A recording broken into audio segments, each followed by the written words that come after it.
Ce qui fait l'actualité de cette Coupe du Monde sur les réseaux sociaux, c'est tout de suite avec vous, Antoine Besse. Bonjour. Bonjour. À nouveau, alors, que circule-t-il sur les réseaux ? Alors bonjour à tous. Effectivement, la Coupe du Monde, c'est un événement sur le terrain. Vous en avez beaucoup parlé là juste à l'instant. C'est aussi un événement en dehors, avec les supporters de tous les pays. Et on n'est pas en reste sur ce sujet-là, sur les réseaux sociaux. Je commence par le plus frais. Les Norvégiens qui ont célébré leur victoire 4-1 face à l'Irak. À la Viking, tout simplement, c'est-à-dire en ramant. Voilà, vous voyez les images. Donc ils rament dans la rue. Mais pas sur le terrain. Pas sur le terrain. Ils ont eu un peu de mal. Un petit peu. Ils rament dans la rue, ils rament voilà, pour monter les escalators. Vous le voyez, c'est un peu plus fastidieux. Mais ça fonctionne. Et ils rament au Parlement norvégien. Voilà, tous en chœur. Vous le voyez sur ces images. Bon, côté ambiance, les autres équipes ne sont pas en reste. On a aussi pu voir la police danser avec les supporters capverdiens. Vous allez le voir sur ces images. Voilà. Ça, c'est aux États-Unis. Un peu de cornemuse de la part des Écossais dans les rues de Boston. Vous savez que les fans écossais sont basés à Boston. Voilà, et en Allemagne, c'est un ancien prof de musique, André Schnura, qui a fait danser la foule. Il l'avait déjà fait pour l'Euro, et il semble qu'il ait rempilé pour la Coupe du Monde. Ses vidéos à lui, sur son compte personnel, comptent des centaines de milliers de vues. Donc c'est un petit tour du monde des ambiances qui peuvent exister pour cette Coupe du Monde.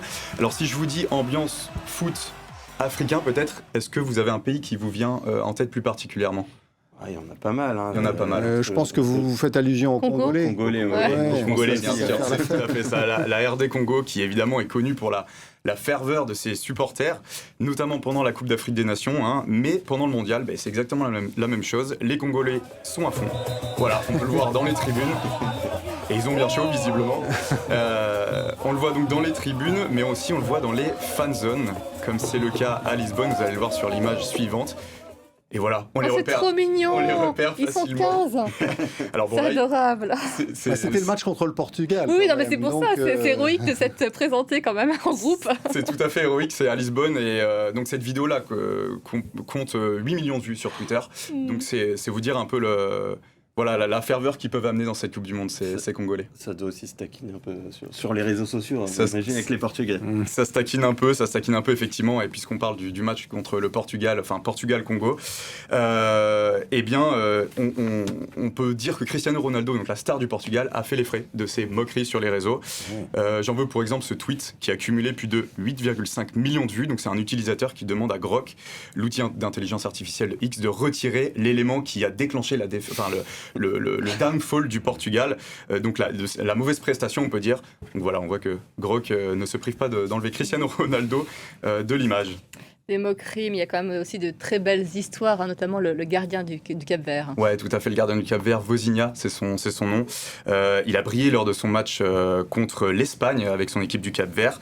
Et sur les réseaux, puisque c'est de ça dont on parle aujourd'hui, il a également brillé d'une autre façon, puisqu'il est passé de 45 000 abonnés avant le match à plusieurs millions en quelques heures. Et aujourd'hui, juste avant de faire cette chronique, j'ai regardé, il est à 14 millions d'abonnés sur Instagram.